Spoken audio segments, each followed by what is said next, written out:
Hello，大家好，我係 Steven Lee，歡迎大家嚟到 Industrial Insight with Steven Lee。最近咧，我帶好多客仔去睇廠嘅時候，有注意到發展商啦、banker 啦，同埋好多廠主啦，都開始提 ESG 呢三個字。咁樣10年前嚟講，我話有人幫你講，未來嘅廠唔單止係俾產品、俾價錢，仲要俾 ESG 嚟講嘅話，我相信你要幫我講乜嘢嚟㗎？咁樣今日小弟我就用最簡單嘅方法嚟 share 俾大家聽下。究竟咩係 ESG？ 如果有兩間廠擺喺你面前，一間能源利用效率高，工作環境又比較好，管理又比較完善，而且注重環境保護；而第二間比較嘥能源，工作環境一般，管理又比較混亂。假設兩間廠嘅 product quality又更上下 ，finance performance 都更上下。如果你係 investor 嚟講嘅話，你要投資邊一間先？我相信好多位都要投資第一間吧。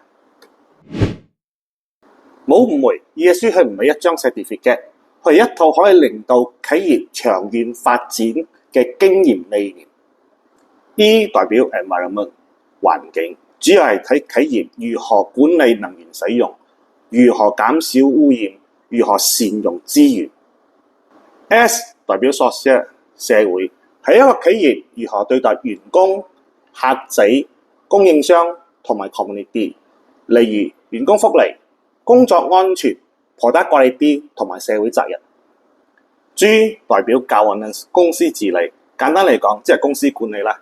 可能你要幫我講 Steven 公司管理我最耍家㗎啦，係不過喺 governance 入邊，除咗有一個有效嘅管理制度之外，仲可以睇你嘅生意有唔有誠信經營，同埋如何管理風險，同埋最重要有唔有遵守法律。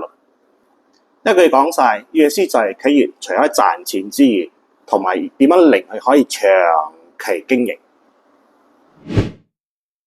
近呢幾年，馬來西亞上市公司越嚟越重視 sustainability。Bursa Malaysia 對 sustainability data disclose 嘅要求都越嚟越高。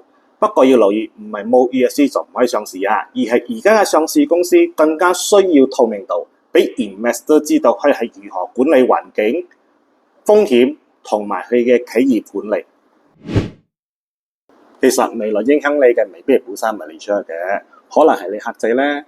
如果國際品牌開始要求佢嘅供應商提供 sustainability 資料嚟講嘅話，咁樣佢個供應商都要求下一層嘅供應商攞翻呢樣嘅嘢嘛，係咪啊？